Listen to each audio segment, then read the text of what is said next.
Very nice to meet you all today, and I'm looking forward to conversing with you and maybe some questions later on. It's lovely to be here, and thank you very much to IUB-ICCCAD for hosting me, and also to Femi for organising a lot of these activities. Now, as Femi has said, I'm going to talk about publications, and it's orientated towards scientific publications and in particular journal articles.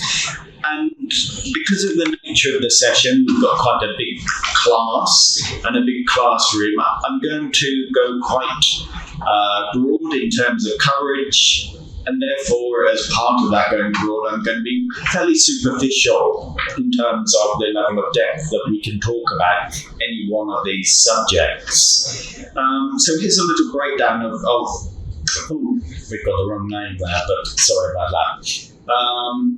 A breakdown of how we are going to spend the afternoon with me, at least. I'm going to try and make sure that we have a little bit of a break between 3 o'clock to allow you to stretch your legs. I'm going to introduce myself a bit more. We're going to talk in the first part of the session about preparing for submission of an article, and then we're going to cover things like the contribution, the scientific contribution. We're going to talk about what journal and how you choose your journal to go for. Then we're going to have a session where we're going to have a short question and answer with one of the IUB graduates, and we're going to talk a little bit about their recent experiences in publishing a journal article. And then in section 2 or part 2, we're going to talk more about peer review, and in particular how you manage and respond to comments from reviewers that you receive as part of the peer review process, because there's a lot of important points, I think, to take away from managing the peer review process that are equally important parts of publishing as writing the article or drafting the template in the first place. Just to start there, a brief introduction to me. As Femi said, my name's Matthew Cashman. I work at the Norwegian University of Life Sciences. We're located just south of the capital city, Oslo. I've worked in academia since 1998, so you can say it's all I know how to do, and not worked in another field. I am a lifelong academic, and I greatly enjoy my academic work. I lead the COLOCAL project, which is about co-creating knowledge for local adaptation to climate change in LDCs. And this is a project, again, as you've seen on that cover slide, which is funded by the Norwegian Agency for Development Cooperation. Just for fun, here's a quick visualization of Norway. It's a long, thin country at the northern tip of Europe, of course, and some comparisons of data between Norway and Bangladesh. Norway, long, thin country, population of 5.6 million compared to your population of around 178 million. Norway, 385,000 kilometres squared compared to Bangladesh of about 140,000 square kilometres. So you can see Norway is a very big and sparsely populated country. There is no shortage of space in Norway. But like Bangladesh, parts of Norway are actually amongst the areas of the world that are experiencing the most rapid changes in climate globally, and particularly the Arctic regions of Norway are really experiencing rapid change in temperature regimes and associated things like ice coverage, annual snowfalls, etc. Here's a few pictures, if you haven't seen, of Norway. Has anyone been to Norway? Sure. Yeah.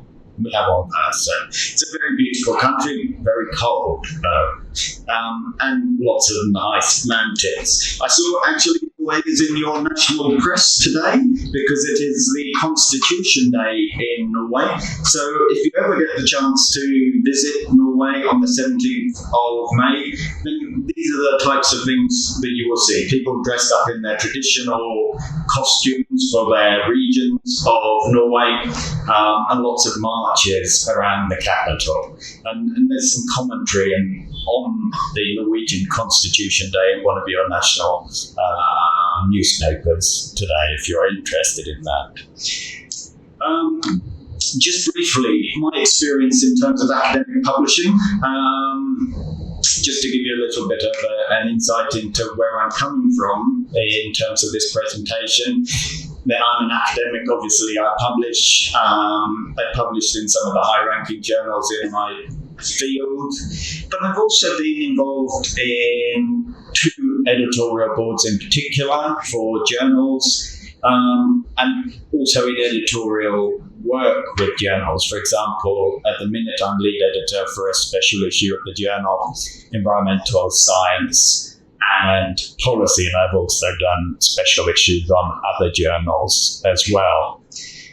I'm also involved in some elements of the administration of journals. I'm currently the chair of the Journal Management Committee for a publication called Impact Assessment and Project Appraisal, which means that I chair the body that really oversees the operation of the editorial and the editorial board of that particular journal to make sure that they're performing as we think they should do on behalf of the international association that runs that journal. And of course, I'm a reviewer for numerous journals. It comes with the job. You will get lots of review experience if you stay in academia. And lastly, I've also taught on a number of courses on academic publishing, mainly for PhD students in Scandinavia. It's a level that I've been teaching about this subject. So part 1, I've tentatively labelled preparing for publications. And some of the key subjects there that I just want to touch upon before we go to a little bit more of a interactive discussion is, what is the contribution I'm trying to make through my article? How might I structure my article? And how do I make the decision about where to publish my article? Of course, there are a number of venues, arenas in which you might choose to publish academic works. Journal articles is the one that we're going to focus on principally today, at least in my presentations. But there are other venues, books, whether they be sole author books or edited collections, whether you be the editor of the book or a contributor to an edited book. And you might also get involved in, say, book review work for a journal. And then if we look at just journal articles, of course, there are multiple types of journal articles that we might want to be involved in writing. We might be doing a review article. For example, some of the people we met yesterday were talking about systematic reviews. So you might do an article that presents the findings of your systematic review. It could be more of an empirical article that presents new data that you've collected as part of your thesis. And I'm guessing that probably many of you are focusing perhaps more on that kind of idea of an article, an empirical contribution through and from your thesis work. There are also other types. Theoretical articles are quite common, of course, in academia. Might be perspective articles, might be letters, might be book reviews.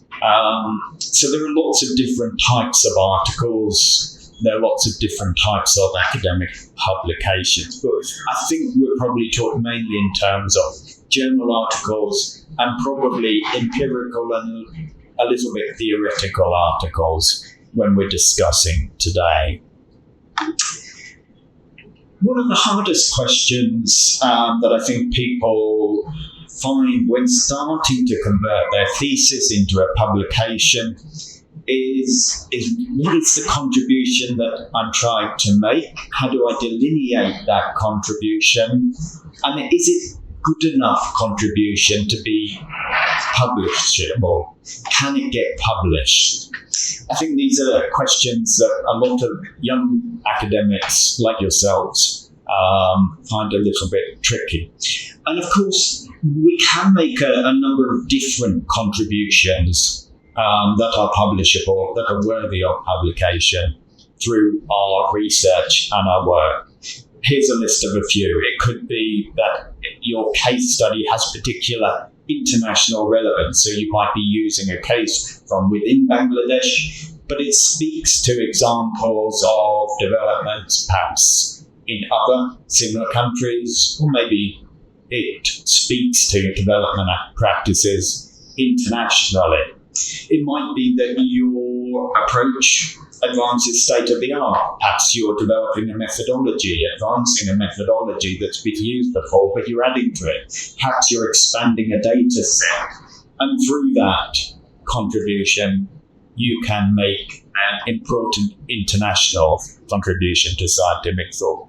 There could, of course, be many other forms of novelty as well in your work, through the theoretical lenses that you apply, through the people or material that you study in your work. But what we're essentially talking about in terms of our publications is trying to identify some kind of cutting-edge contribution that is novel, insightful, that has more than local relevance, international relevance, ideally. That contribution, as I've said on the previous slide, could be a theoretical contribution or an empirical contribution, or often as is often the case, a mixture of those two. And of course, we've also mentioned that we could have an article just about literature review. For example, we see lots of systematic review papers being published. One of the perhaps most frequently used ways to identify, delineate, and justify the contribution that you're trying to make to international state-of-the-art, international scientific knowledge is by articulating a gap in the literature. And this is a technique that we use quite a lot in research. And I'll show you some examples taken from published articles of what I mean by identifying and articulating a gap. And then, of course, your article is designed to fill that gap. But whatever the exact contribution that we want to make within our scientific work, one thing that is really important is that you're clear on what that contribution is, and that you can articulate that contribution in a way that is easy for others to comprehend, to understand. Make sure that it is clear, it is consistent, and it's worked through in your writing. Sometimes that takes the form of research questions or objectives that you set out in the introduction of the article. Sometimes it takes the form of hypotheses, depending on what kind of research paradigm you are working with. Here's a couple of quick examples of the way that we might try and articulate our contribution in the article, or build the case for why our research is important, cutting edge, internationally relevant.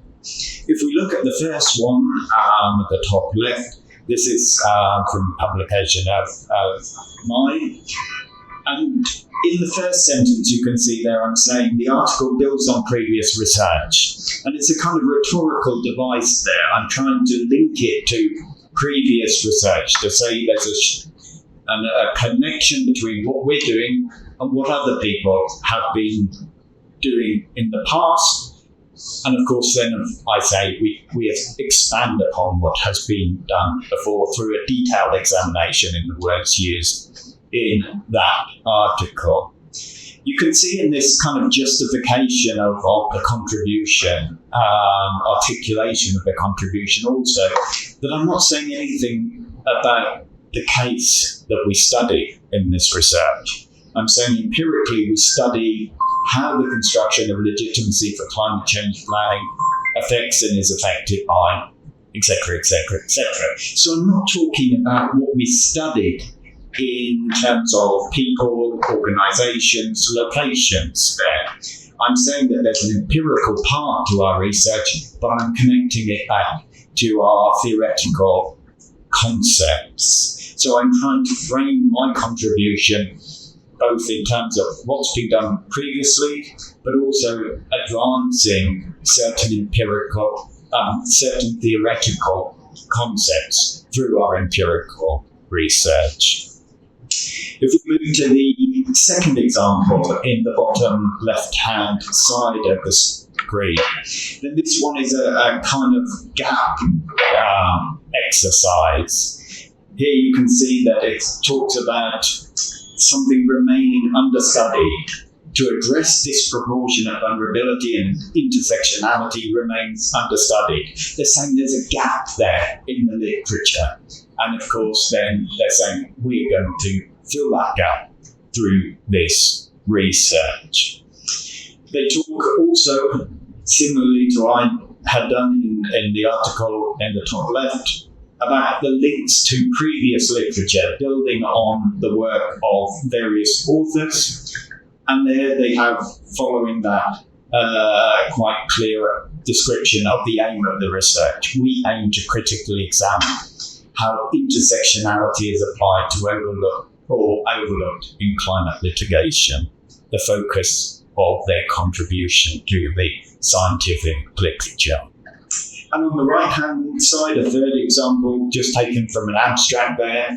You can see in that abstract, again, they're trying to articulate a gap in the literature that they are filling. Evidence on how these social structures remains limited. So they are using this as a kind of rhetorical device for setting up the need for their studies.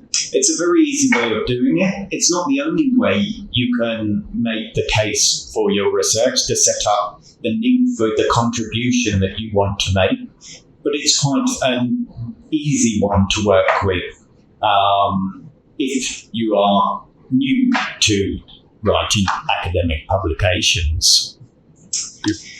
Now, of course, we've got very much a lecture format here today, so I'm setting you a little bit of homework for those of you who are thinking about writing your own articles. I want you to go away and look at published articles, but maybe look at them from a different viewpoint than you have in the past. I want you to look at how they articulate their contribution, their goals, what they are adding to existing literature.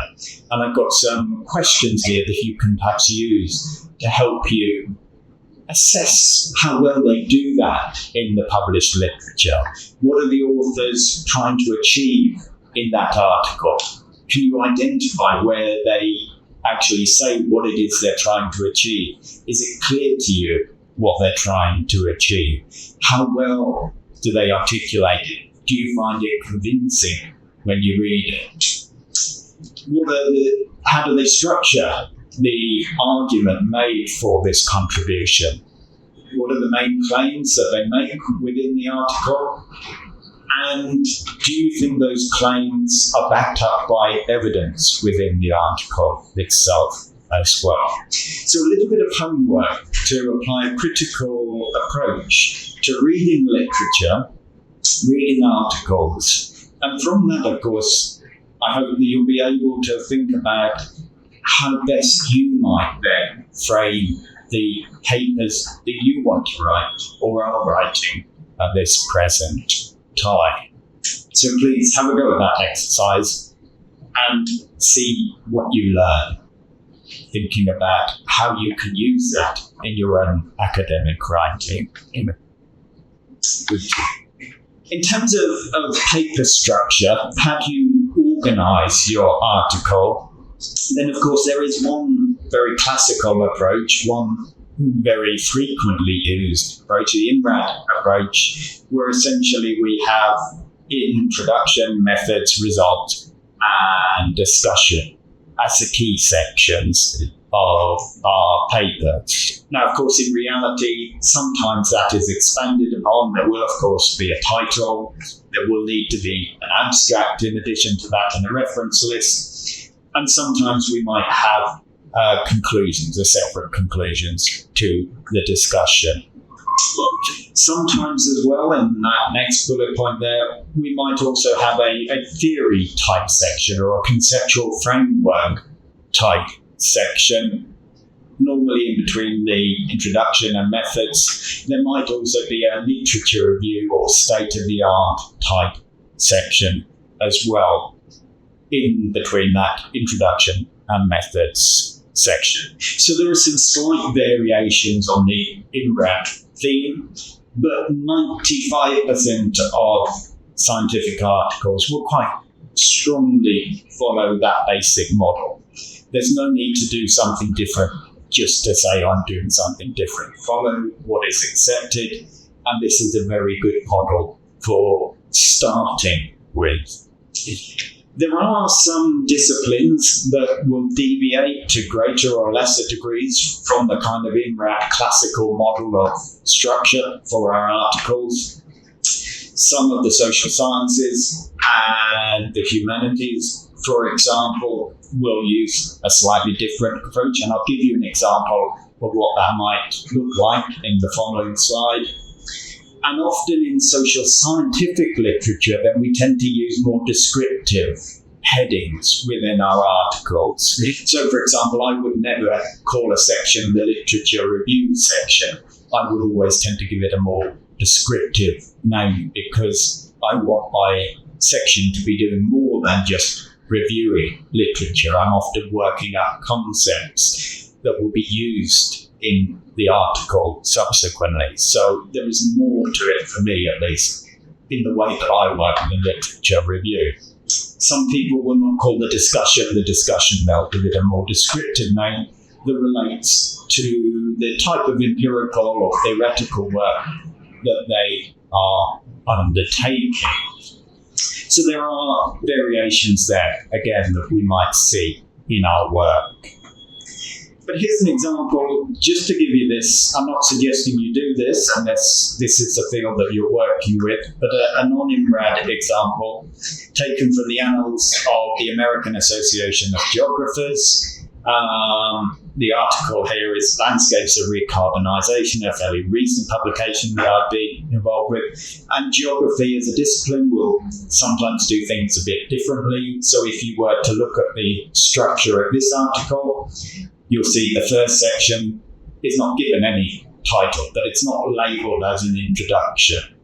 The next section is labelled Landscapes of Recarbonisation, and that's a kind of theory or conceptual section. There's no methodology section. The next section is colonisation and recarbonisation, and that's essentially empirical case number one that they look at in the paper. There's a second empirical case, and then no discussion, they jump straight to the conclusions in that article. So I'm not suggesting you follow this, but just be aware that there are alternatives, of course, to INRAD. So if you're reading something and it doesn't comply with that model, doesn't mean that that's not okay. It just means that there are different conventions in different disciplines. But for you, if in doubt, always stick to an INRAD type model in your writing to start with, at least. I'll leave this here just as a reference point for some good practices when you're at the stage of really writing your article. And we'll circulate in slides so that you have a reference. I'm not going to go through all of them. But these are kind of things that I would look for as a reviewer of an article, and I would therefore suggest that you look for in your own work, that you try and promote these goals as stepping stones to producing a good journal article or a book chapter as well.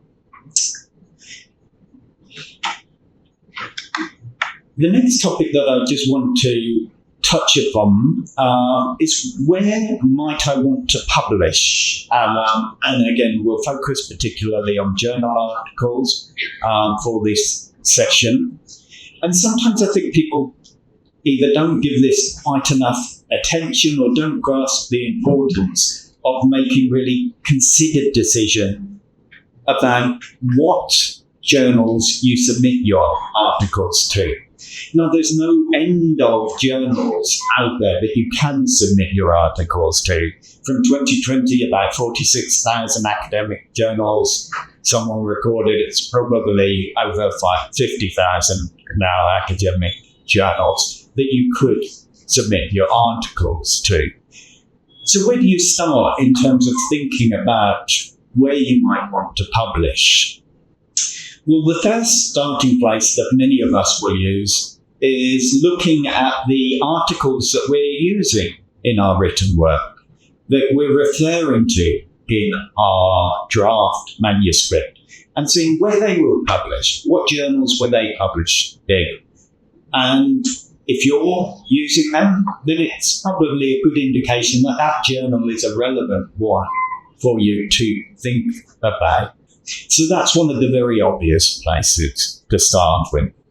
A second place, and again, as I think many of you are working for a master's thesis, and therefore I would strongly recommend the second point is always talk to your supervisor or supervisory team, or if you are working as an academic, also talk to your colleagues about choices, because that can be an invaluable way of finding out about the good and bad of different journals. They might well have experiences with particular journals that will help you make your decision about whether or not to submit there or whether to go somewhere else. They might be able to tell you how long they found the review process took, or how competent they thought the editor was in handling the reviews.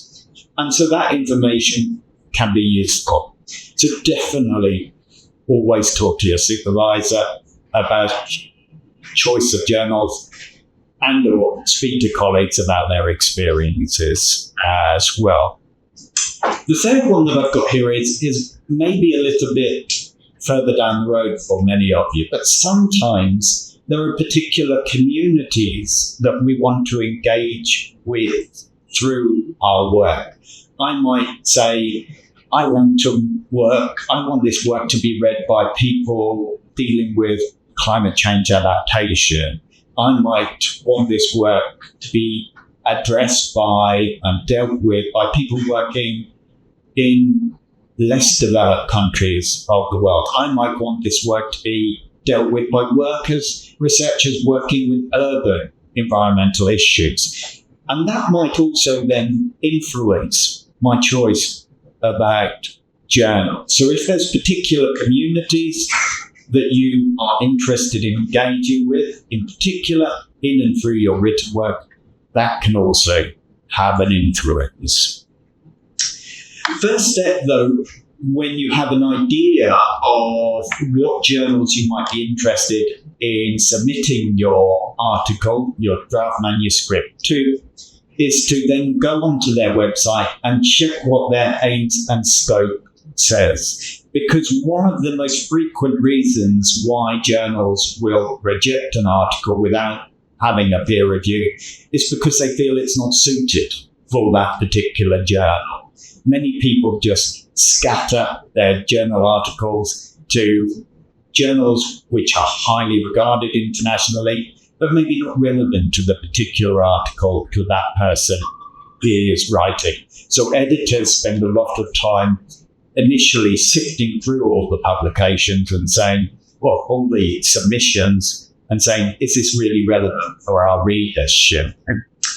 The websites are often very useful. The aims and scopes are there to strongly guide authors. So let's have a look at a couple of examples, just to show you the level of detail that they might have about what they're interested in and what they're not interested in. So this is an example from Environmental Science and Policy. as I said, I'm working on a special issue of that journal at the minute. But there in their first sentence, you can see they're saying, we are interested in empirical analyses and also work that advances new theory, conceptual frameworks, and other innovations. The next set of highlighting there are highlighted because they talk about the importance of it being well embedded in relevant scholarly conversations and debates. So if you want to be published in that journal, you need to be engaging with the types of debates that take place in that journal. That doesn't mean you have to cite lots of papers just from that journal, but you need to be aware of what debates are taking place in that journal and be speaking to those debates through your work. In-depth case studies or local issues may be considered, but only is effectively what they're saying here, if the article clearly and sufficiently articulates their wider international significance. And this is something you'll see in the next example and many descriptions of the aims and scopes of journals. They're not interested in very detailed local empirical studies. You need to put that in a broader context, the international context, through the literature, through your discussions and conclusions, to make it relevant to this journal and many others as well. Here's another one from Climate and Development. And again, just to give you an example, their aims and scope, they start by saying, we no longer accept manuscripts that are standalone case studies. So they're telling you in that first sentence what they don't accept, what they're not interested in publishing. And they emphasize in their second sentence there, must be linked to theoretical frameworks.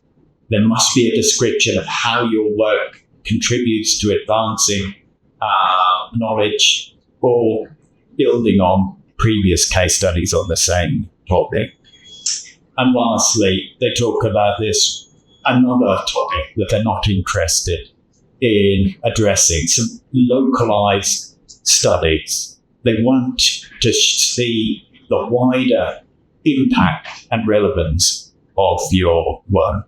So again, think about these factors, use these descriptions, and I always check them to make sure that the journals that you've put on your shortlist are really relevant to the subject that you're writing about and the way that you're writing, and use it maybe to help you decide how to write some of your article. Make sure that you're speaking to the subjects in a way that fits with the focus of the journal, in terms of maybe the debates that they're having, in terms of their concerns with concepts and theories as well.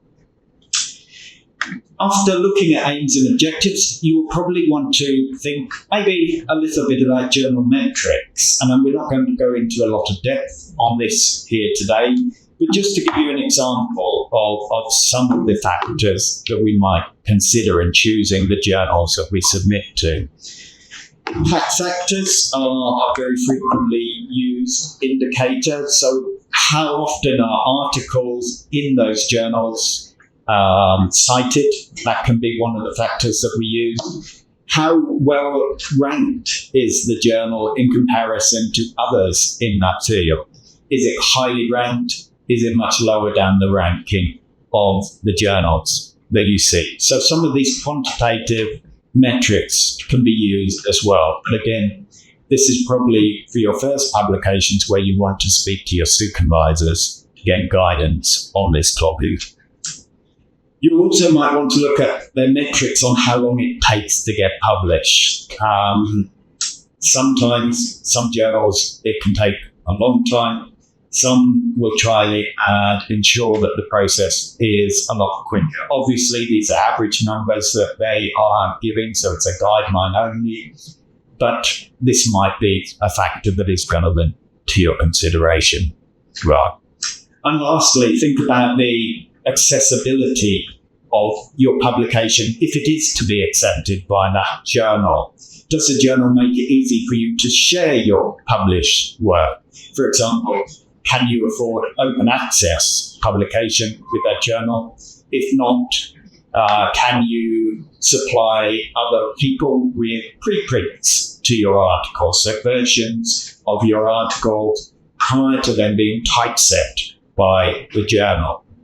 And there are a number of databases that you can look at to actually check the rules on access, the rules on preprints for the different journals. But do think about that. I know open access costs can be prohibitive in a lot of cases, but there are other ways like preprints that you can use to help really maximize the availability of your article if and when it is published.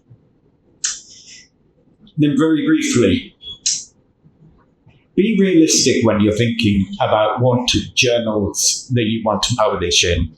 You might want to publish in Nature and Science, but maybe not the first time you publish. Not all of our work is going to be Nature or Science type quality of publications. In fact, maybe only a small percentage of our work is going to be that quality. So be ambitious. It's good to be ambitious, but also accept that, some journals with lower impact factors might be better choices than going for the really prestigious ones in the first instance. So an element of ambitiousness, but also some realism mixed in there in terms of what you can achieve. Let's switch, because I think we're time constrained here, to our colleague, who I hope. Something? Yes, he's there. There he is, coming down to join us. So now we're just going to have to change of speed and substance. We're going to have a quick conversation with a graduate from IUB, because we recently, please come up. Just to share his experiences of having published in the very recent past. When was it your article was published? It has been accepted. It's pending minor revision. We are working on it. And hopefully it will be done by this week. We'll send them the review. Okay, so not quite yet published, but accepted. Yeah, so very hot off the press, so to speak.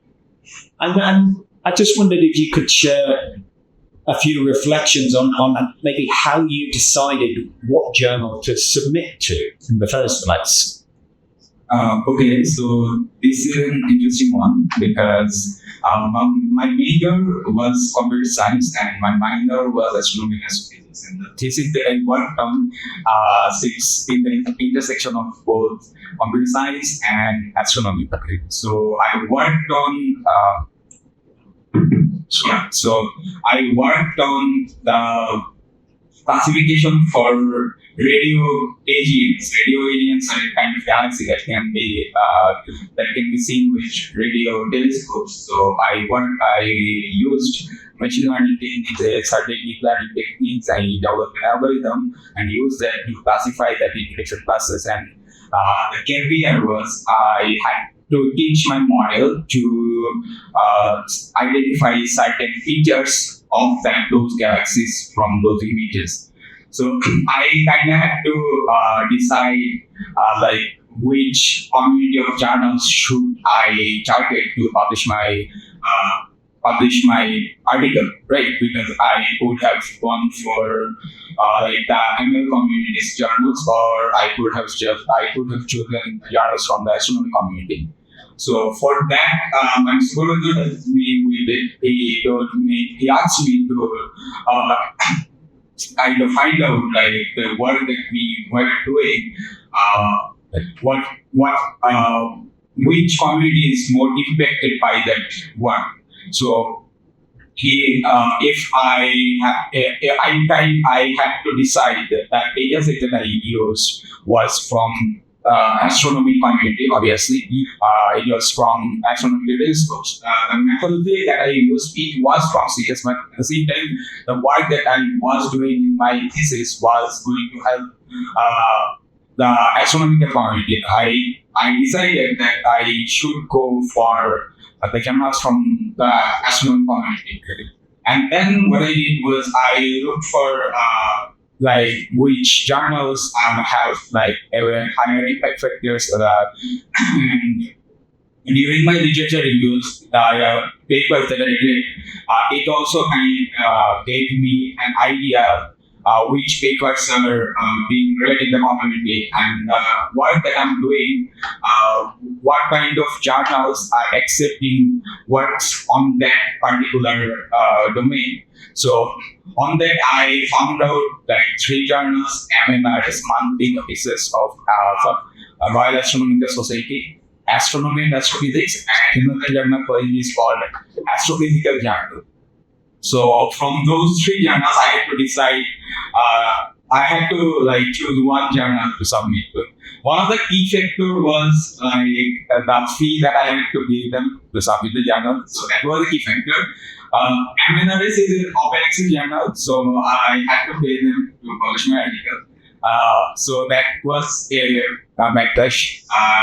Astronomy and astrophysics was giving us from my students a chance to publish 12 pages of articles for free because we are from a developing nation. That is there is notice like that. And astrophysical journal had wanted the articles to heavily be dependent on astrophysics. They wanted very local astrophysical discoveries for their journals, which did not align with my work. My work was kind of sitting on the intersection of machine learning and astronomy, not having the prioritized astrophysical impact that astrophysical journal wanted. So in the end, I ended up choosing astronomy and astrophysics. Then I submit my article there. The time that Dr. was talking about, it took a lot of time for them to send me the first review.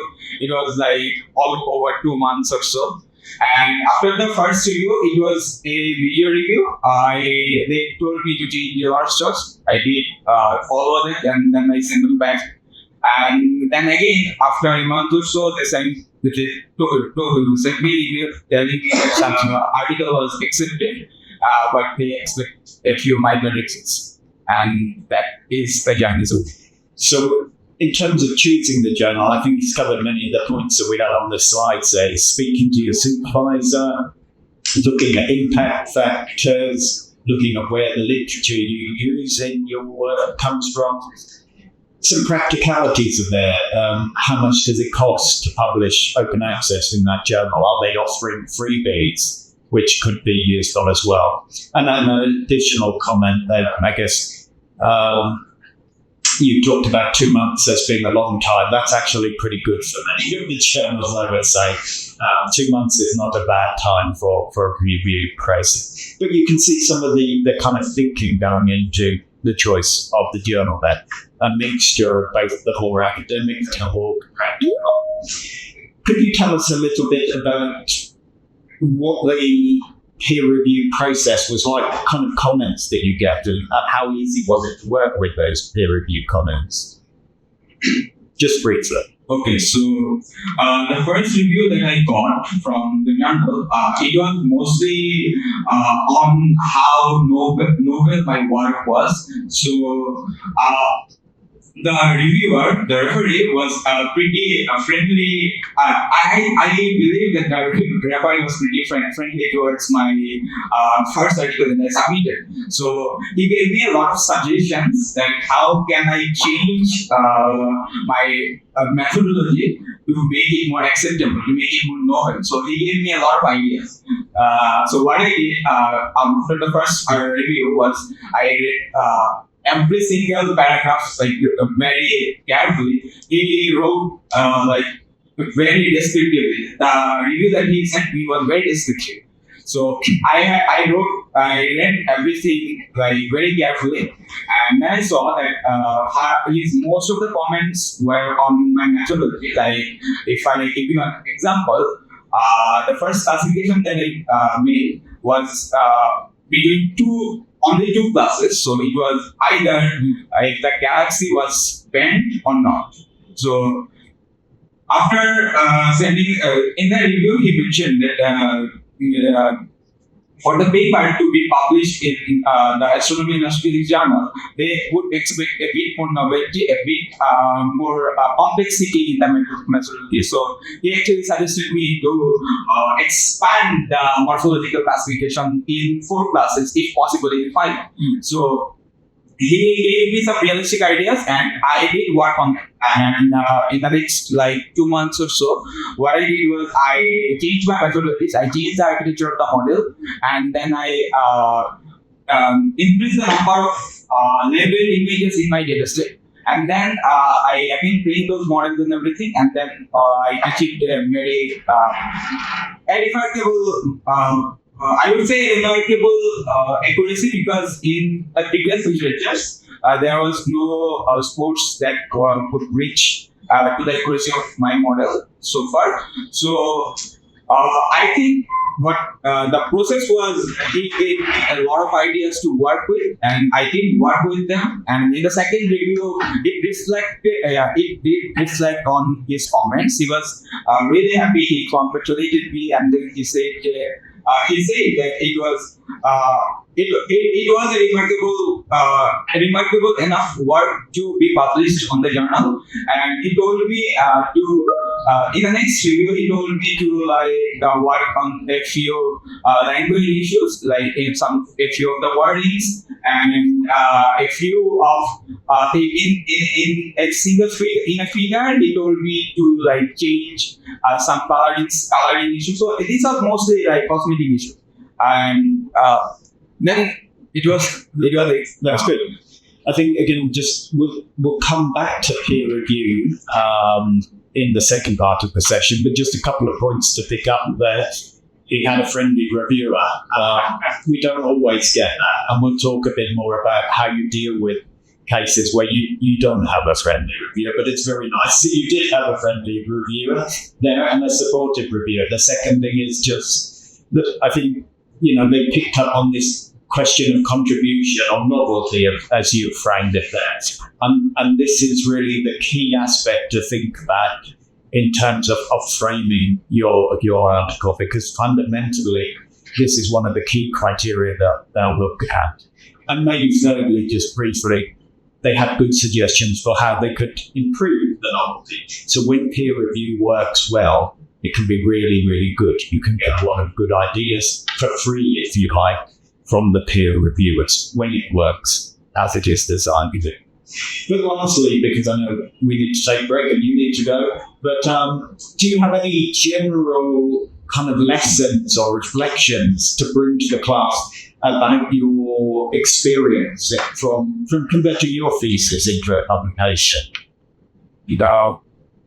I would say I can talk about a few of the challenges that I faced to write the article that got accepted. I would say the first challenge that I faced was turning a 100-page book to 12-page of article. The thesis that I submitted to IUB was around 100 pages. I inputted the entire journey of my thesis in that book, and then when I had to submit the article, then I had a gap of 12 pages, and it was the biggest challenge for me in the entire process, that how do I convert those 100 pages to the 12 pages. And for that, I think what helped me most was reading a lot of papers. So in the thesis book, I didn't have to think much that if I have to write every single word, and I have to know that that word has to be it has to be absolutely necessary for that word to be there. But for the article, it was the case. And I think what helped me to learn how to write that was to read a lot of papers. I read a lot of papers from those 3 or 4 journals that I targeted to publish my own paper, and I saw how how the authors wrote what they wanted to write in such short spaces and in such concise and dense paragraphs or words. I think that is one of the things that as students we should look into our life. I think it's not quite a case of fake it until you make it, but the looking at what other people who've published have done and copying that to a certain extent is a very useful technique. We all struggle, I think, with word limits on journals because we're often passionate about our subjects. There's a lot more that we would like to say about things. How can we possibly condense it down to 8,000 or 7,000 or even 5,000 words? It's a really tough challenge, but look at other examples, learn from those, and be ruthless. If it isn't really, really relevant when you're writing, cut it. You have to be ruthless to make that work, and it's something we all challenge. We're all challenged by, I think, not only in terms of from converting to thesis, but even to this day, I still find it very hard to learn it. But thank you. We will leave it at that from you. And unless there's anything you want to conclude with, no. Thank you. Thank you, John. I appreciate it. So good. Someone really who's just gone through that process that, of course, you're all interested in. Before we move on to talk a little bit about peer review and publication, let's take a short break so you can stretch your legs for 5 minutes, 10 minutes, 5 minutes. Yeah. And just go to the toilet, get some fresh air, and then we'll come back because I know it's quite a long afternoon for you, even though the chairs in this room are very, very comfortable. Let's stretch on that. We will start again. So as I say, we're going quite broad in this session and not very deep into any of these subjects. I'm just giving you a flavour for some of the different elements of involved in converting your thesis into a publication. If there is demand, then maybe we can do into the future small group perhaps classes around certain aspects like actually writing the introduction or writing the methodology, those kind of activities into the future. But for this second part, I just wanted to talk a little bit about peer review and what to do if and when you are published. And the topics here I've got: how does a peer review process look like? What are reviewers looking for? How to respond to reviewers? And if we have time, we'll just also talk very, very briefly about AI and how to use it and not to use it maybe in your publications. But probably most of you are familiar with the idea that peer review has a central role in academia and academic publishing in particular. It's seen as a kind of way of ensuring that the highest standards are maintained in our academic work in terms of the publications that make it through the peer review process to actually be embedded within the literature into the long term. So it protects standards and it makes sure that we're only allowing publications that meet our expectations vis-a-vis perhaps the use of theory or methodological rigorousness, these kinds of factors. It might also assess the suitability for publication in that particular journal. They might help advise the editor as to whether they think it's really relevant for that journal. And just to give you a personal example, one case, an article that we submitted to a journal, they weren't really entirely sure whether or not it was relevant to the journal's core readership. And the editor was umming and ahhing about whether it was really suitable. And in that case, one of the peer reviewers said, yeah, I think this is actually a target that is relevant to our readership. In that way, we help make the editor kind of at least make the decision that it was suitable. Not that they would accept it, but then it was suitable for their readership. We're checking, of course, on things like originality and contribution to the field, that the methodology is free from obvious problems and is, again, rigorous. And as came out in our short discussion there with one of your fellow students, or past students here at IUB, it can be a very useful way where you get advice about how to improve your academic work. And when it works well, you can get some really invaluable guidance, whatever state you are at in terms of publication. When peer review works well, it can really help you improve and strengthen your thinking. Just to give you a kind of general outline of what the peer review process looks like in a generic form. Firstly, after you submit your paper, normally the editor then will review that paper briefly, not read it in depth, but review the abstract and maybe the introduction to try and check whether or not they think it's suitable to go to peer review. Journals receive far more articles, submissions, than they can publish. About 90% of submissions for some of the really popular journals are never published. In the end, they only publish about 10% of all the submissions that they receive. So they get lots more than they can ever publish. They will do this initial check then to make sure it's relevant to the journal. Do they think it's something that is speaking to the scope of the journal that they have set out? And they'll also check that they think it has a chance or it's good enough to be sent for peer review. Sometimes you'll receive the paper and you'll think, actually, this, I can see that there are serious flaws in this paper. It's not going to make it through the peer review process. We want to protect the tolling of our peer reviews and also not instill false hope in the authors. Therefore, sometimes the editor will decide before it goes out for peer review to reject outright papers. As I say, sometimes it's because it's not good enough quality, sometimes because it's out of subject, sometimes it's just because they have far too many submissions, they can't publish them, or so they have to prioritize. If you do get through that kind of desk review process, then normally the next stage is the editor or some editor will select two reviewers, maybe more than two, sometimes it's four, sometimes even more than that.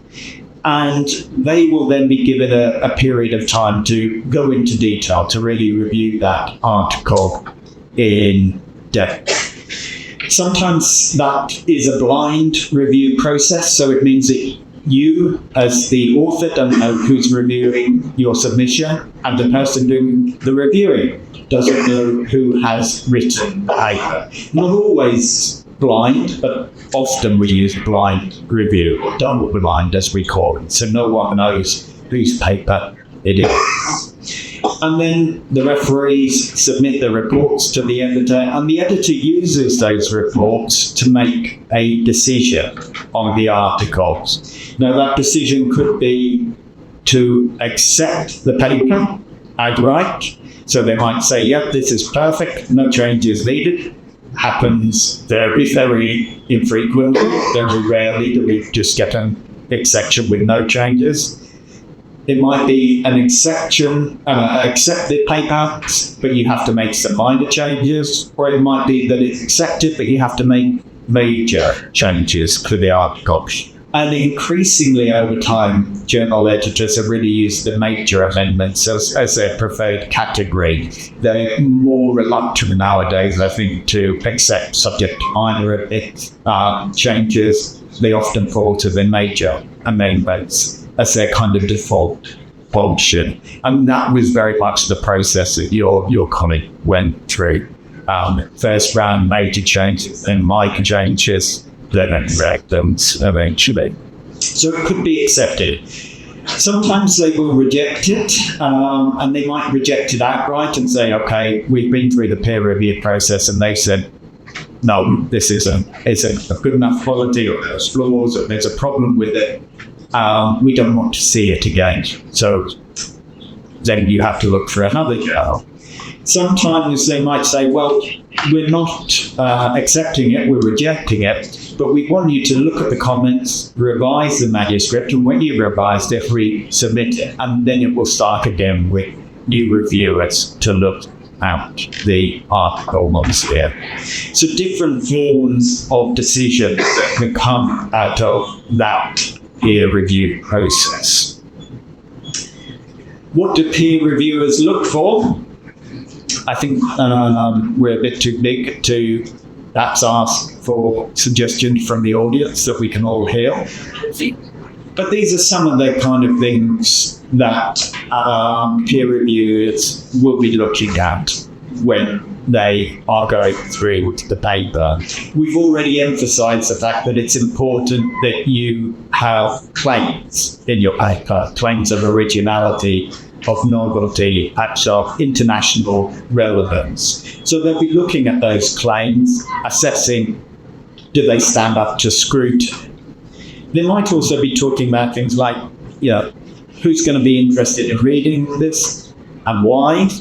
Sometimes they might have reflections on how you can make your paper more accessible to particular audiences by including policy recommendations or by using clearer terminology. Are the claims convincing?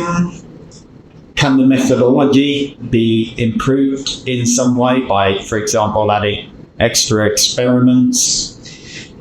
Is the previous or published literature used in appropriate ways? If the manuscript is unacceptable, does the study seem to be sufficiently promising that they should be asked to resubmit? So, is there enough promise in the paper that it could become publishable in the longer term? These are some of the types of questions that reviewers will examine as they are looking at your manuscripts. It happens to us all. Manuscripts are rejected for various reasons. As I was saying earlier, we have to have quite a tough skin when we go in for publishing, because some of the comments that we can get back are quite harsh, and it can be quite personal when you've spent maybe many months working on this. You might have a lot of pride in what you did, in the way that you write, and suddenly a reviewer is saying that they don't like it, they think it's not good enough, that they think your approach is wrong. So it can be quite difficult to deal with, and that's partly why I'm talking about this subject in this second part. Some of the common reasons for rejection, this is actually taken from a journal article that was published about the peer review process. I can't quite remember the source, so I haven't included it. But these are some of the very common reasons they found for rejection. You sent it to the wrong journal. It's not relevant to that journal. It's a surprisingly frequent problem. You haven't put enough effort maybe into turning what was a thesis chapter into a proper journal article format using your IMRAD or your adapted IMRAD type format. There's not enough significance in what you're saying. It's not sufficiently original. The contribution isn't properly articulated.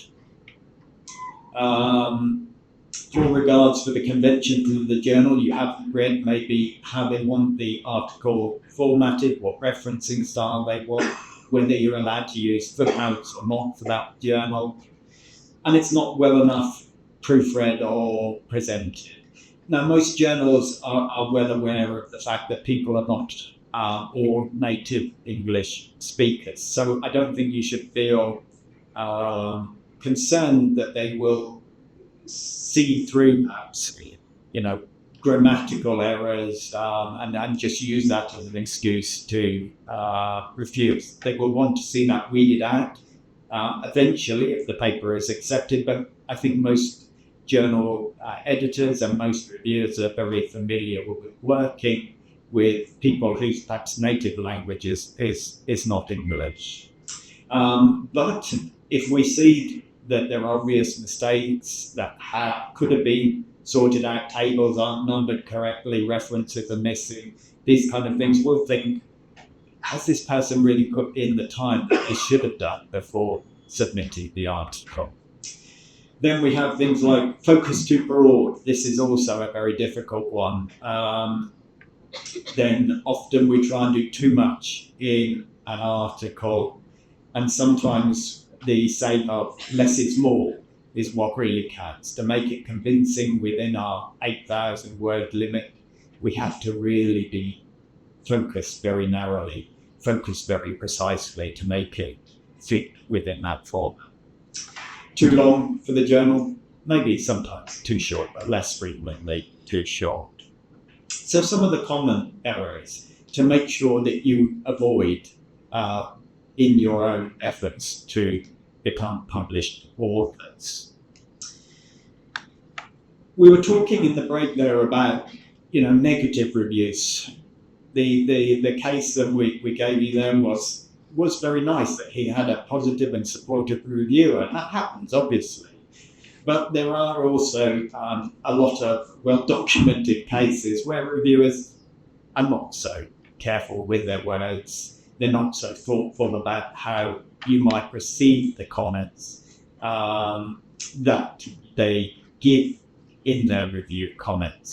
And just use this as an example to illustrate that even people who have been working in academia for many, many years still find it quite challenging sometimes to work with negative reviews. This is an example from a Twitter conversation from a few years back. This professor who'd been working for 20 years in academia talked about the kind of feelings that he was still encountering 20 years after a negative review. And he said the referees could have just said no without instead arguing I was a cretin with no clue. Referees' comments were cruel. The clear message was I'm an imbecile. And in that case, they said this was 1996, so this happened to this particular academic, and the writer is still angry about it some 20 years later. So if you find it challenging, maybe there's a little bit of hope or at least solidarity in the fact that even people who've been in this field for a long time, working in academia their whole life, also can find it hard to deal with these comments. Of course, we don't like it when reviewers are unprofessional and treat you like, in his words there, an imbecile. That's not how it should work, but unfortunately it does happen. And then, not that I use Twitter anymore, but when it was Twitter, of course, there were whole streams about #reviewer2, which was dedicated to all the bad experiences people had in and through the review process, unfortunately. Putting that into action, though, and thinking more practically as the advice for you is how do we respond to reviews? Sometimes positive reviews, great. Sometimes where they're more critical, sometimes where they're downright not very nice about our work.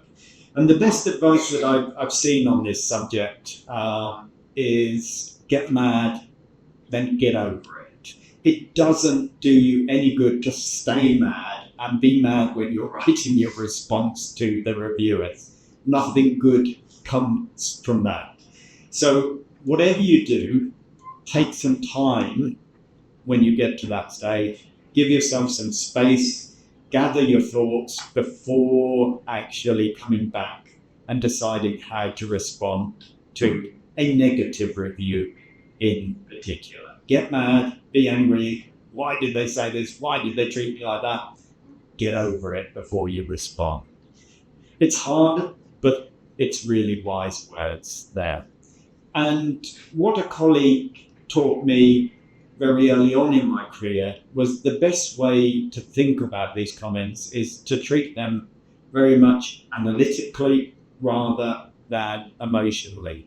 So take their points, ignore the connotations, and just say, how did they come to that conclusion? What, if anything, do I need to change in response to influence their opinion so that they wouldn't come to that opinion. So translate each relevant comment into a revision exercise. And in most cases, you don't want to find yourself responding by saying the reviewer is wrong. They haven't understood what I've written. If they'd have read it properly, they wouldn't have come to this conclusion. What is much more relevant is to think, even if they've misunderstood something in your article, well, how did they make that misunderstanding? What is it in my communication, in the way that I write, that could be improved so that other readers don't make that same misunderstanding in reading my work?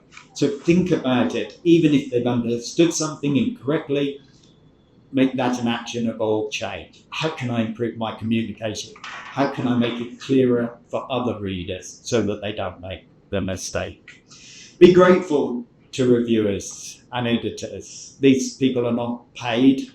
You might not always feel like being grateful for them, depending on what comments, but they are doing a service to the academic community. So be respectful, be thankful. And finally, the last piece of wisdom. Sometimes it's okay to say, the reviewer is wrong, or we don't agree with the reviewer, and therefore we're not making the change that they recommended. But pick those battles very carefully. And for most of you who are looking at changing a thesis into publication, then speak to your supervisor where you decide that there might be a battle to be had. So don't fight them on everything, but if there are some instances where you think you have to stand up for yourself, you have to say that you don't think the changes that they're asking for would improve the article, okay, in some cases, go with that. This is not rocket science, of course, but just to give you an illustration of this, turning everything into an analytical action point. Some people use tables. In this example, I've just used numbers. So again, the comment from one or maybe multiple of the reviewers was that they wanted to show how the conceptual discussion and analysis are taking debates in the literature forward. And there I've said, how have we done this? 2 ways that we've done this, and I've taken them through that. And of course, when you resubmit articles now, often they'll ask you to use track changes. So not only do you provide this commentary, but then the editor can go back, or the reviewer potentially can go back and see exactly how you've changed the text. Second one here is draw upon additional literature, and they gave some examples, and then we've listed the additional literature that we've used. My better, more friendly, more personable colleagues would always in there put, we're grateful to the reviewer for this comment. In response, we've done this. Or we thank the reviewer. Some people are much more polite than I tend to be in my review comments, but I don't put it everywhere. I put it at the beginning. But some people will also show their gratitude literally for every response that they do. What changes are you willing to make? This comes back to this question of maybe the battles, choosing your battles. There may be comments that you disagree with. There may be comments from reviewers that contradict with other comments from other reviewers. And this advice from Murray is really that sometimes you have to swallow your pride a little bit. If your paper has a good chance of getting published, why not just go with what the reviewers say? If it's going to get you published, then swallow your pride, do what they say, even in some cases where you might think it's not really what you wanted to do. However, this isn't what we do always. As we've said, there are some battles that we will want to fight. And one of them is we often see reviewers wanting us to do something that we might think is a bit beyond the scope of what we're really interested in the article. If you think that would take you beyond the scope of your current article, then you say that to them. And that's certainly a reason that I quite frequently use for where I'm not making the changes that the reviewer has asked for. I'm saying that, okay, this is interesting subject maybe, but that's for another article. I think it would take my article in a different direction. So thank you, but no thank you.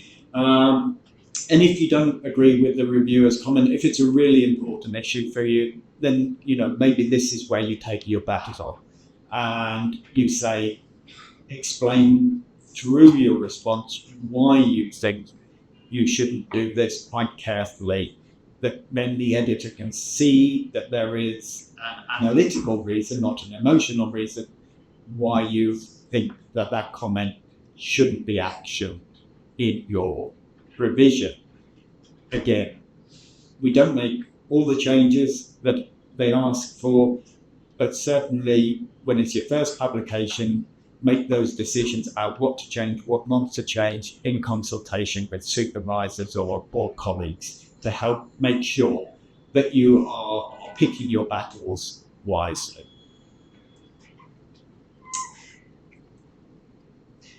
When peer review works, this is an example from a blog by a PhD candidate who talks about, some of the advantages of publishing rather than just a thesis, but publishing in the academic literature, going through peer review.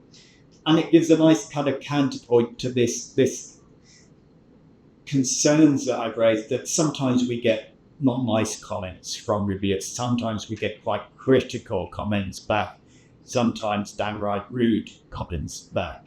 But they talk about peer review as providing an extra few sets of extremely well-trained eyes, giving your work quality assurance, helping you to improve your work. And they say this is truly invaluable. And I think this is something to definitely embrace. It can be a bit nerve-wracking, even for seasoned academics going through peer review. But where it works well is where it helps us to really advance our thinking and our written work. And even in cases where it's quite hostile and quite negative comments, still what comes out at the end of the day can be often a much stronger, more rigorous, more impactful piece of work. So don't lose sight of the values and the benefits of peer review. It's like having maybe supervisors for free without paying tuition fees on those. So it can be very powerful to help you improve your written work as well. Just want to touch a little bit on the use of AI within academic publications in particular. And of course, this is a field that is changing rapidly, and it's probably a field that you all know far more about than me, because you tend to be more tuned into technological advances than the older generations, I guess. Here's anyway some results from a survey that Nature conducted last year, where they looked at people's thoughts, academics' thoughts on the use of AI in publications. And at that time in 2025, when this survey was done, they said few academics had actually used AI in the scenarios that they had in their survey. But people were still very sharply divided on what they thought were appropriate practices. Now, I guess just in a short period of time, probably if they were to do that survey now, they would find that a lot more academics are using AI. But let's have a quick look at some of the findings from their survey, just to get a feel for what people think is acceptable and not acceptable vis-a-vis the use of AI in publications.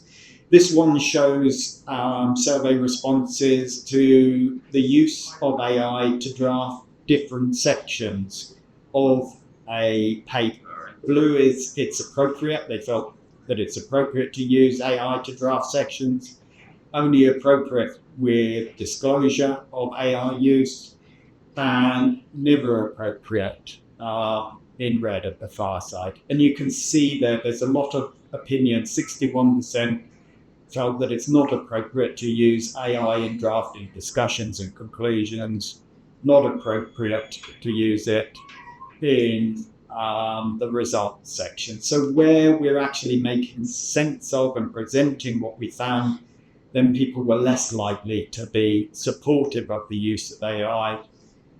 Higher proportion thought it was appropriate or was appropriate where it was declared. When it comes to abstracts and introductions, perhaps not really that surprising, I guess, results there. Experience with using AI to write papers.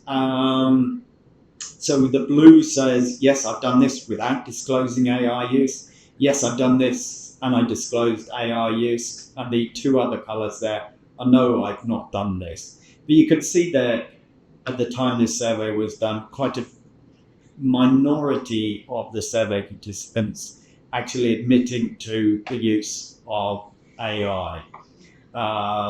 So certainly it's more frequently used in editing papers, very little use in writing first draft, in making summaries of other papers, even in translating papers. But you can see that many of them were willing to entertain the idea of using it for these purposes into the future. So at the time this was done, not very frequently was AI being used, but editing paper was the most frequent use that they had done with that. And worryingly as well, you can see from here that some people were using AI but not declaring it. And this is bad practice outright.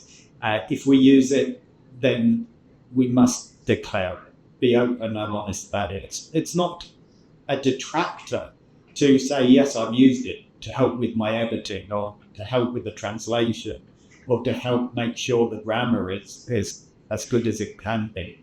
That's not showing a sign of weakness in my ethics. So don't be afraid to be open and honest, and in fact encourage everyone to be open and honest about how it is used. Never try and hide the fact that you use that, because then you become very difficult situation ethically and morally. In terms of recommendations, and again, as I've suggested, this is of course an area where views and attitudes are really changing very quickly, and uses of course of AI are changing very quickly. But certainly I think many of us don't see problems with using AI for editing, language checking, help with grammar, as long as it's disclosed. Always disclose it. If you use it for translations, I use it for translating Norwegian documents, but just be cautious, because of course it makes mistakes. It's not perfect, so just make sure that you're checking very carefully, that you're making sure that there is a quality control there. And I think for the minute, handle all other uses of AI with caution. People are using it, of course, now to do literature reviews or to extract data from literature or content analysis type studies. And I think this is something that, of course, is only going to increase into the future. But again, just be aware of the limitations of its use. In terms of writing, I maybe have a particular view on this. For me, my own personal writing style is something that is important to me. It's part of my skill set, at least I think it's part of my skills. It's part of my style that I use. So I think I have a style of writing that I've developed over many years. And, I don't want to be replacing that with AI, because at the minute, at least, I don't think AI can replicate my style. And I like my style, obviously. But again, maybe use it as a critical friend. So draft your abstract, ask AI to draft an abstract, compare the two. If there's something good in the abstract that AI has drafted, maybe translate that into your own abstract. But again, I would never be using or recommending you just get AI to write the abstract or AI to write the introduction. Always know what it is that you want to say and have a rough idea, and use it maybe more as a critical friend to help improve your work rather than just to do that work for you. Again, this reflects my own position as a social scientist, and I see writing as an art as well as a science. But I would encourage you all to not take the shortcuts maybe, but to use it prudently and to craft your own style in and through your written works, as of course you do in your thesis documents. Lastly, an important topic. If you are published, then don't forget to breathe a sigh of relief, to celebrate and to really embrace that. It's really important. Not many people, of course, globally do publish. If you get to that, you've gone through all those rigors of writing, of coping with peer review, of getting through those hoops. And so really do take the time to celebrate your achievements. And then, equally importantly, tell other people about your publications. We could also have done a session on how you promote your publications, but I'm sure you probably have some ideas there. But of course, if you do publish, you want other people to read it. And so you have to think about, am I sharing this on LinkedIn? Am I sharing this on Blue Sky or Twitter or whatever it is, to get it out there so that people are really engaging with your work and that it's having some practical impact in reality. Okay, we've got about 8 minutes, I think, for some questions. A chance for you to ask some questions. Is there something that someone from the audience would like to ask in relation to the presentation, or perhaps?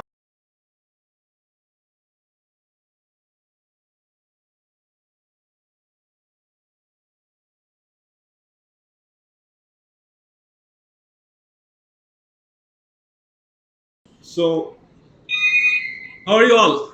Yes, we are in. Okay. So first of all, I think this session, all of you need to talk a bit. The session should be very interactive.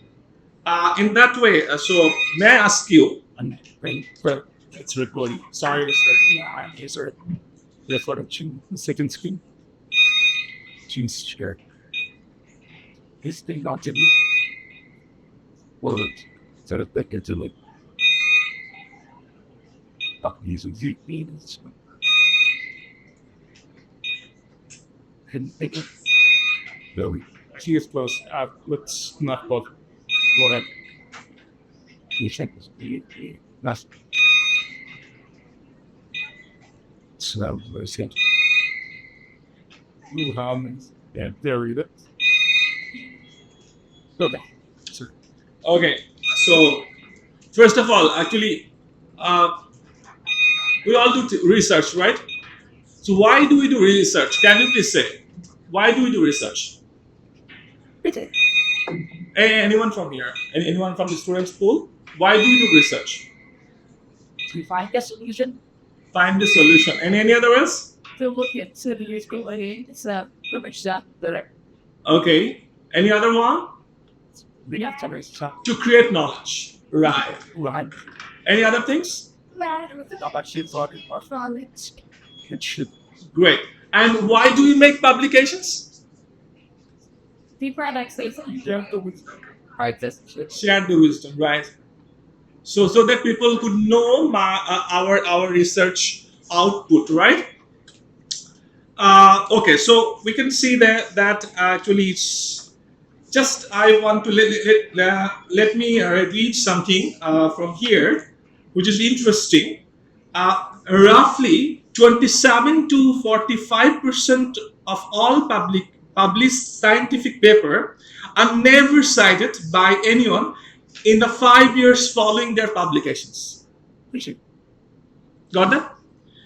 Multiple studies, including those analyzing data from the Web of Science, suggest that approximately 50% of academic paper are never read by anyone other than the author, peer reviewer, and journal editor.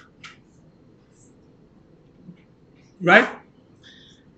And just think that most of the research does not reach the decision maker. And then think about the Bangladesh. We are doing research for our own country, right?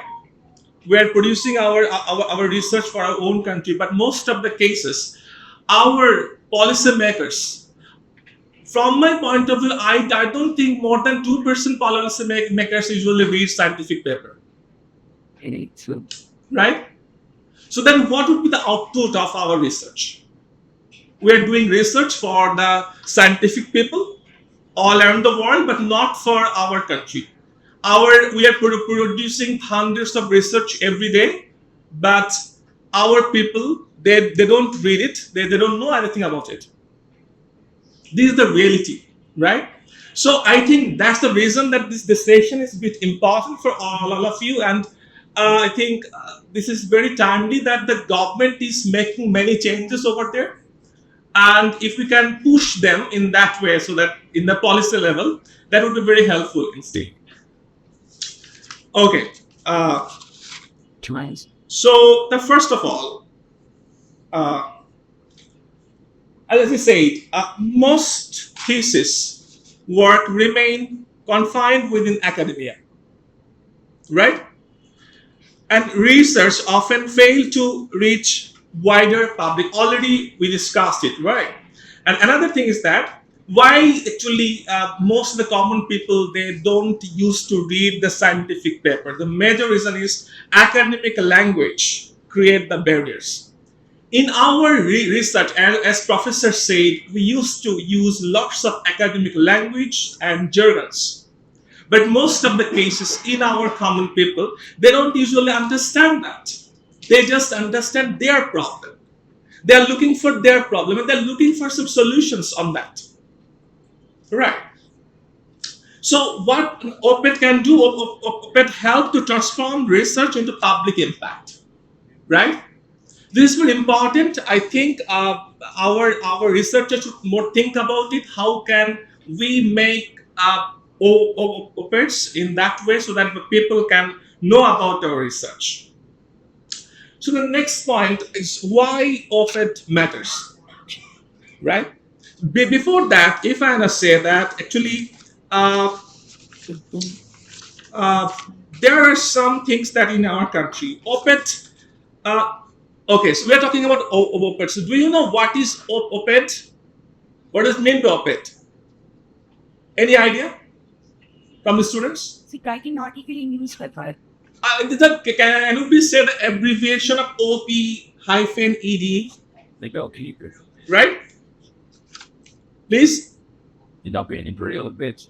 Fantastic. It's the opposite of the editorial page. But sometimes you can see that some op-ed that can be used in the editorial page as well. When the editor can think about that the write-up is closely related with the editorial theme, then they can place it in the editorial page. I will show some of my op-eds which are published recently, so that you can understand it very clearly. Anyway, so there are actually some types of op-ed that you can see. Some op-eds are very argumental op-ed, when we can see some persuasive arguments. Some op-eds are analytical. Some op-eds actually is not very common in our country, which is personal narratives, and some op-eds basically something that little bit counter narrative types. That is very not common in our country. So mostly actually what we actually do, we do see that argumental and analytical op-ed in most of the cases. Okay. So why op-ed? First of all, you can say the influence public discourse, right? And op-ed can influence public debate as well. You can say say for example, you can raise an argument over there so that, say for example, in our country, we can say Padma barrage, right? And if you can write something, is it feasible for the country or not? You can make your own argument over there that can make a public debate, right? And that should be relevant, that should be knowledge driven as well. To shape policy debate, increase research visibility. So all we do know in research visibility, build intellectual credibility, and definitely engage wider audience. So op-ed is for wider audience. So may I ask you, how many of you read op-ed regularly? How many of you? 1, 2, 3. Only 3. So please, if you want to write an op-ed, you need to read op-ed regularly. Otherwise, you cannot write an op-ed. First of all, you need to be a good reader. Then you can understand the style or structure of op-ed, right? Anyway, so the next point, actually, what is an op-ed, right? We all know the op-eds, but what is it basically? Because it's a short analytical opinion article. It's a short analytical and opinion article.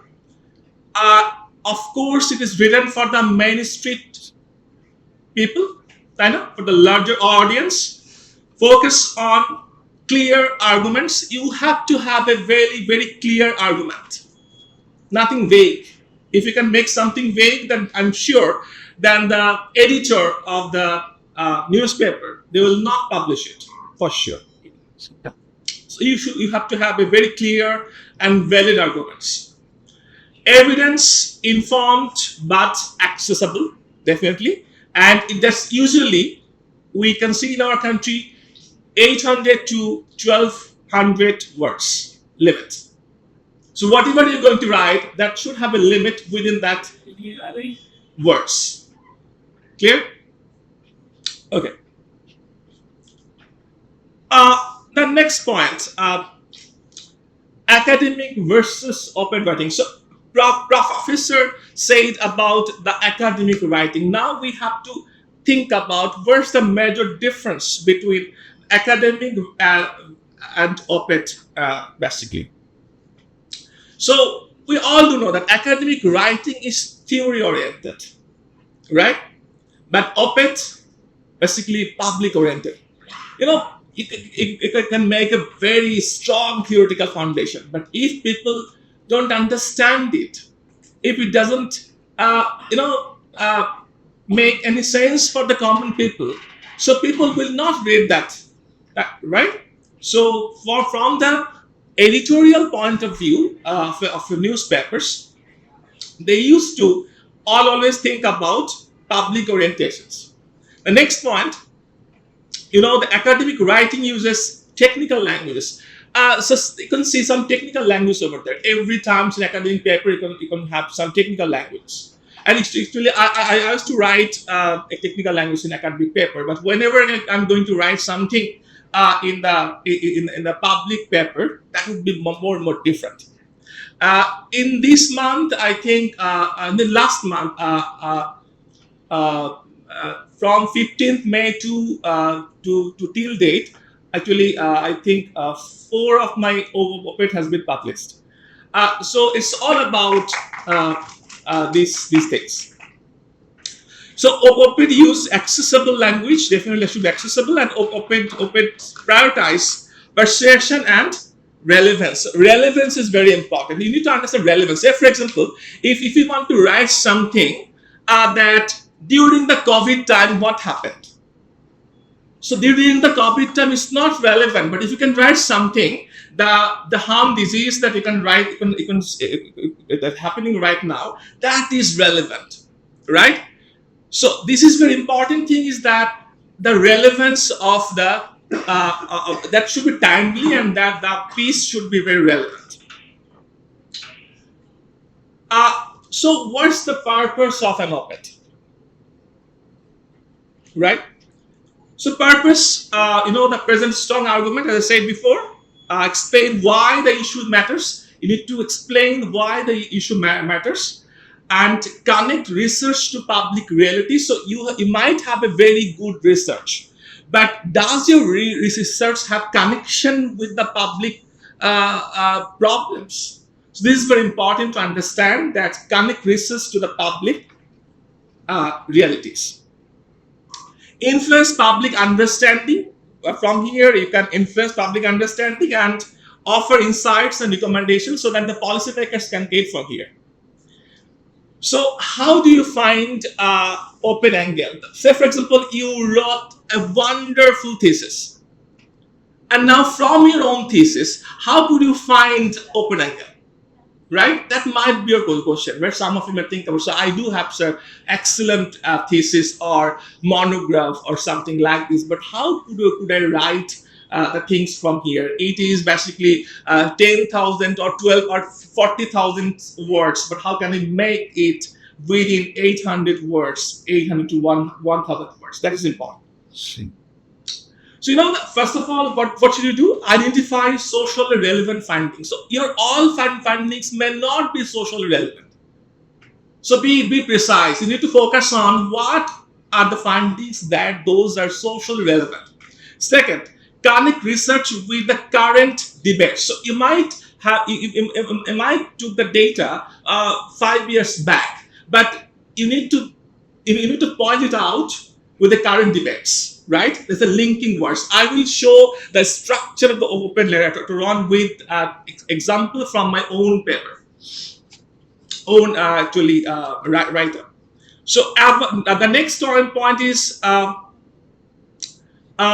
focus on an important insights. You need to focus on very important insight, not everything. If you can think about, sir, I want to write everything in my op-ed. That is quite impossible. So you need to be very focused on one or two. Basically, one would be very better. One important element that you can bring from your, research. So then find the public story inside the research. So public story, I will show how can we insert public story in our op-ed. So later on, I will show.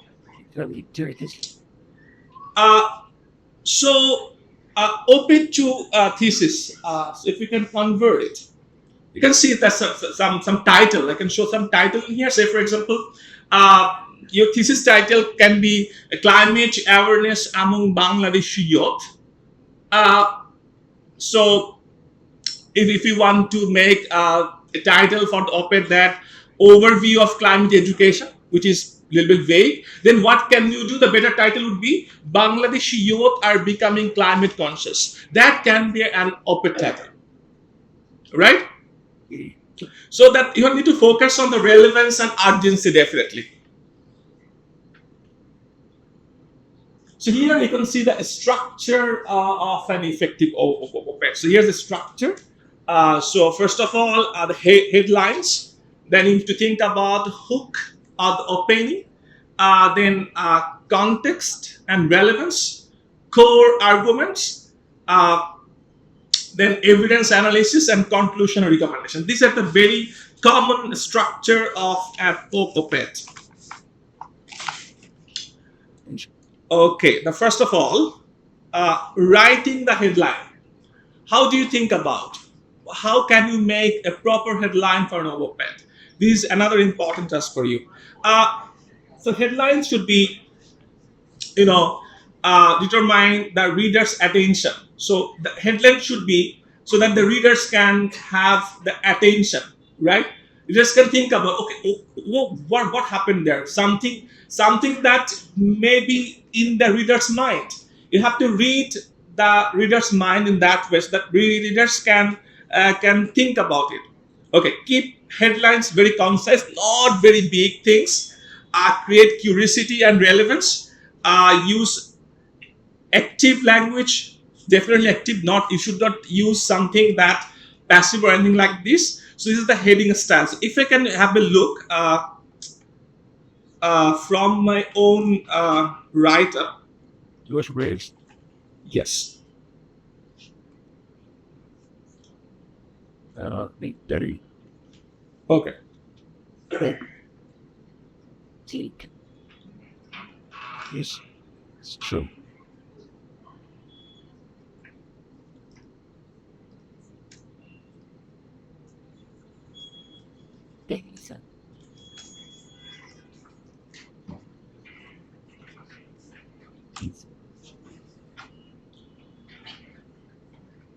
So that you can see just a road climate education in Bangladesh, and you can have that. 3 days ago, the article was published in New Age. So you can see here, climate education is survival imperative, right? It's a very clean and very precise title, right? I will show some more in here. Another one that I wrote a bit earlier. This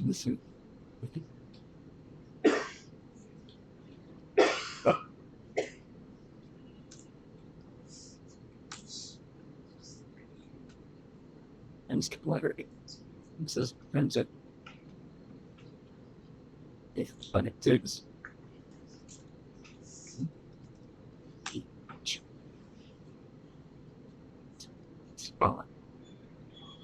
Actually, it was weird. That's Very clear, you can see change in the Gulf order. It's about the Iran war, the Middle Eastern war, and I wrote it with Ambassador Tariq Karib. It was 28th of April. So it's a very clean changing Gulf order, very clean, right? So anyway, we'll see some more in here.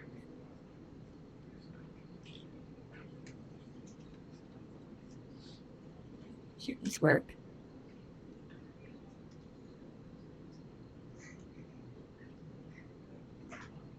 this is really. You think it's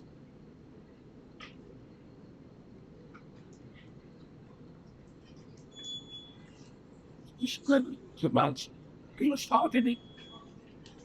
Project. This is a bit different opaque. Freedom of expression with digital literates, a new frontier of democratic integrity, right? So you can have the three angles over here, and probably the readers can find it. Okay, so let us see what is I think here, so they might have interested to read it. Project. Yes. That there. The headlines, right? The next part will be See. writing the hook. So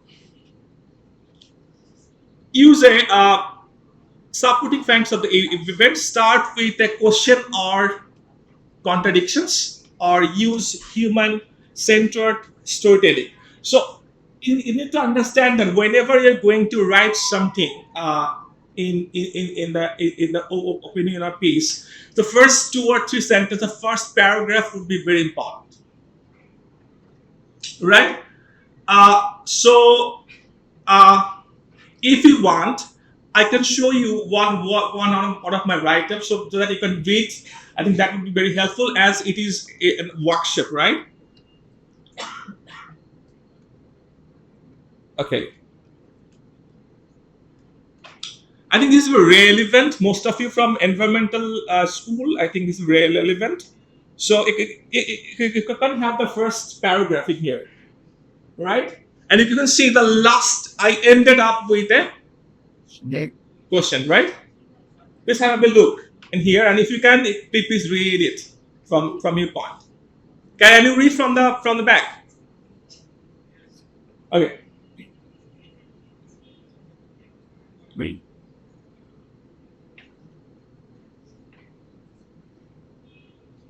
Seven.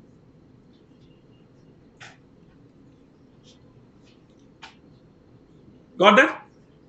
today. Okay. It's weird.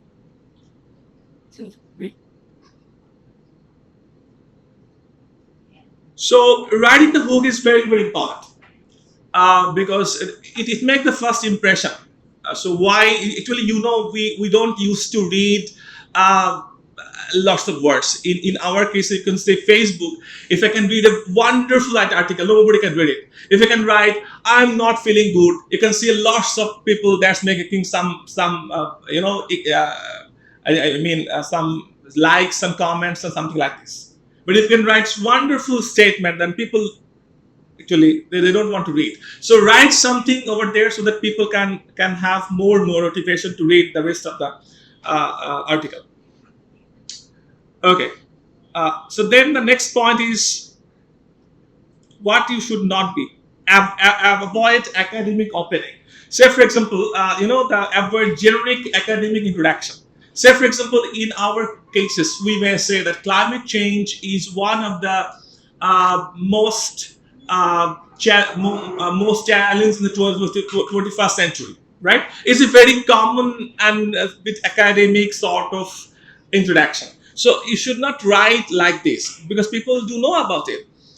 So public writing should feel immediate, and really relevant. So if the public writing, you need to have understanding they should feel immediate and relevance. That should think about, okay, so that point is very relevant and I can connect with me. Use the concrete realities examples. So you can give some examples over there and create emotional and intellectual connections. That is also important. So emotional connections is important. You have to write something that may not be very academic, they not be very common, but that should be a bit emotionally touchy, right? So that people can have more interest to read. So how can you make a core argument? How can you build a core argument in here? So every open needs one central argument, right? So that you can see in here, the central argument is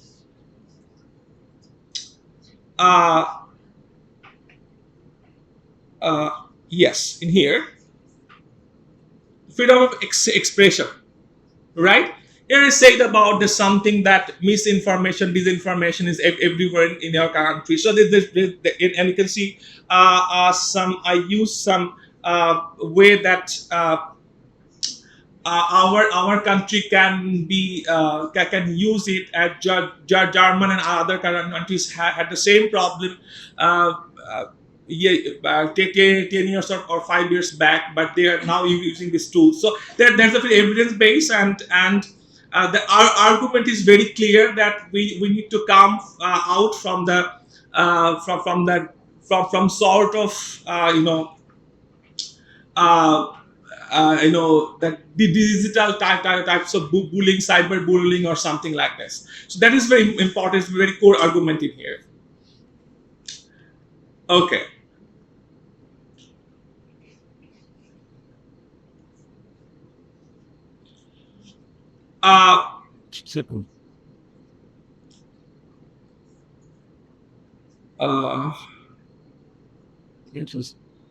Okay. Using thesis evidence, so you selected statistics, so you can use some statistics, but that should be selected. You should not, focus on that big table or regression model. You have to avoid it. Focus on implication rather than the methodology. Avoid and explain why findings matter. So that is very important. Why findings matter. That is only things that people can understand. So simplify academic language. So another point that is very important, how do you simplify your academic language? So first of all,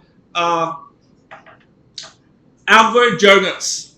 So whenever you write in an op-ed, definitely you have to avoid all jargons. Use short and clear sentences. Sometimes in our academic paper, we used to write some complex sentences.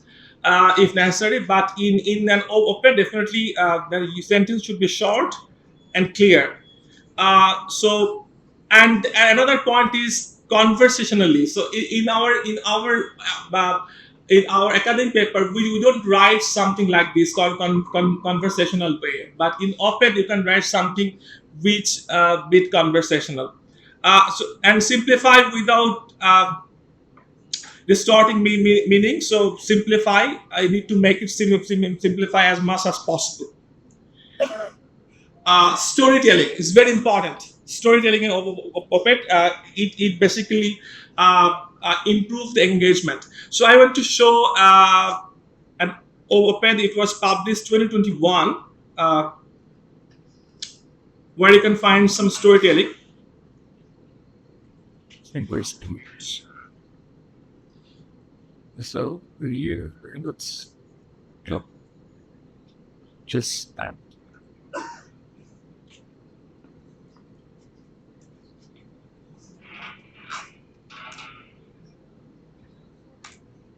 We should something real. It's a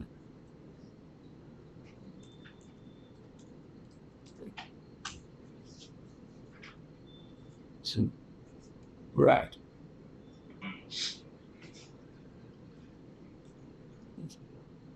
So it's about education crisis in COVID-19, addressing school closure, child labor, and threat of a massive dropout. So I wrote it in basically 2021, August 9, 2021. And you can have some story in here. So you can say in here, you can see in here, right? Rakib, 13 student of class 8, is now working as a salesman as a vegetable shop in Mirpur, Dhaka.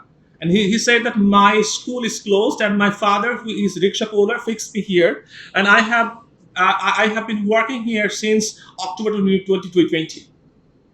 So this is storytelling, right? So people can connect their case with that particular case, right? So you can have that makes your piece more and more strong, definitely.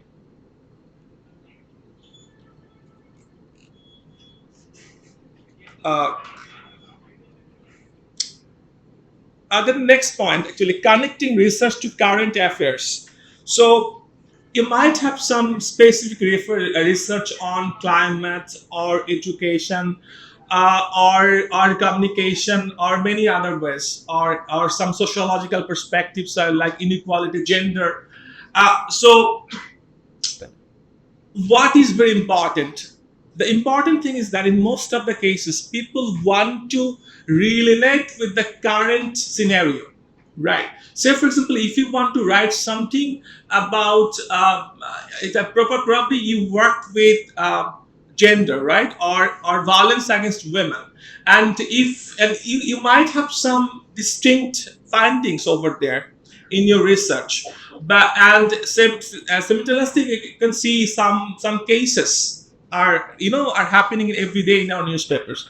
So if you can write something related to the current case with your thesis or with your art, with your monograph that you wrote before, that would be more helpful to publish. A editor will be more encouraged to publish that. So timeliness is very essential. Relate research to the current debates is very, very important. If you could not make it, I think that is the main point. If we do research, but if we could not make our research connected with the current scenario, I think the main objective would not be achieved, right? We have to translate our idea of research in our practical scenario. That would be more important. And okay, and the next point would be common mistakes. What are the common mistakes that we usually do in writing an op-ed? So most of the cases, our editors of different newspapers, they don't used to publish our articles. So the common mistakes would be, first of all, copying thesis paragraph directly. Sometimes what we used to do, we would make a copy from the thesis and send it to the using excessive theory. Sometimes we use excessive theory, but that should not be. We can use theories. You can, if you can read the first, I think the article that published 15th of this month, climate education, you'll find some theoretical framework over there, but very lightly, so that people can understand it, right? Then citations in op-ed, they don't expect citations, but some blogs or other sort of non-academic space, you can make citations, but they are not encouraged to use more citations over there. So don't overuse citations. So including too much methodology. So that is also important. You should not use methodology, because the people, they don't want to learn about your methodology. They want to they want to hear. They want to read something is very important for their life, and what do you think about it, right? And the next point is trying to say everything, which is an important part. Sometimes people are very excited to show, okay, sir, I want to show everything within the 800 or 1200 words. This is quite impossible, and please don't go for that. If you want to go for that, then I'm sure no publisher or no newspaper will publish your piece. So be focused. Do not try to make everything in your piece of paper, piece of the article. So the next point is ethical responsibility. So you should have some ethical responsibility as well. So, for example, do not exaggerate your findings. This is very important, and I think this is also important for academic variety.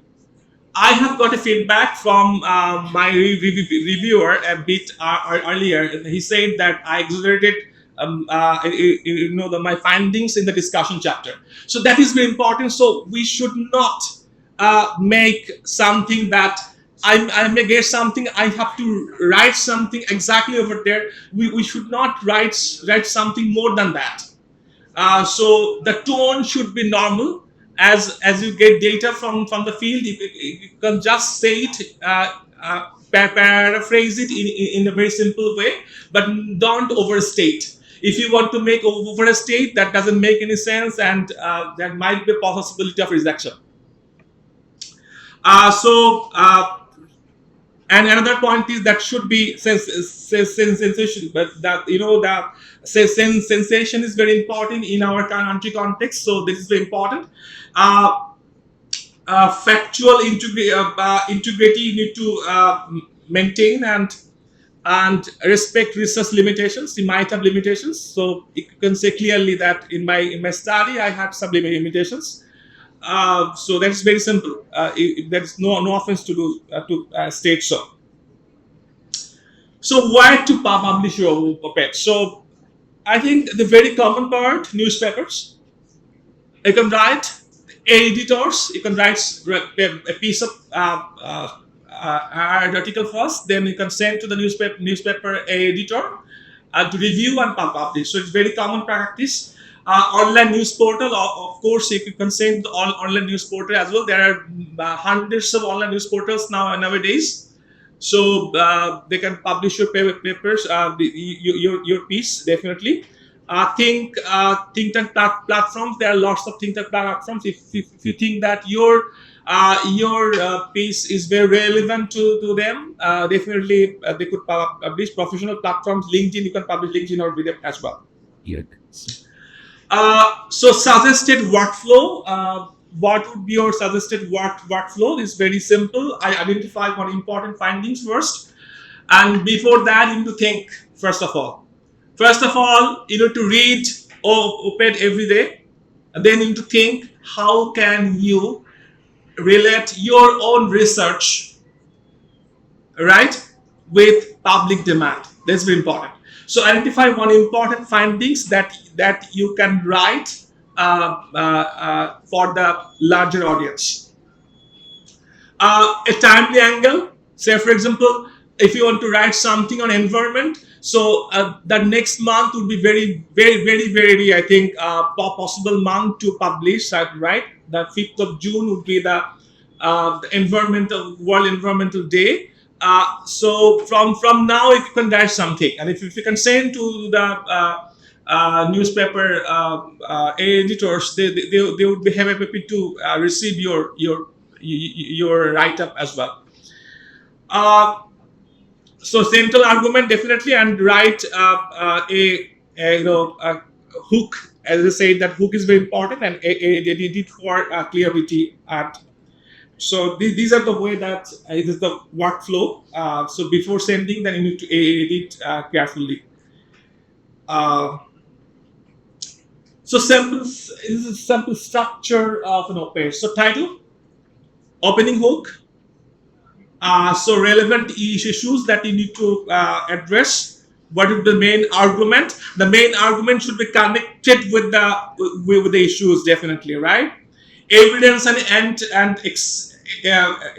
examples. You can have some evidence over there and some examples, and conclusion and recommendation. It's very plain and simple, right?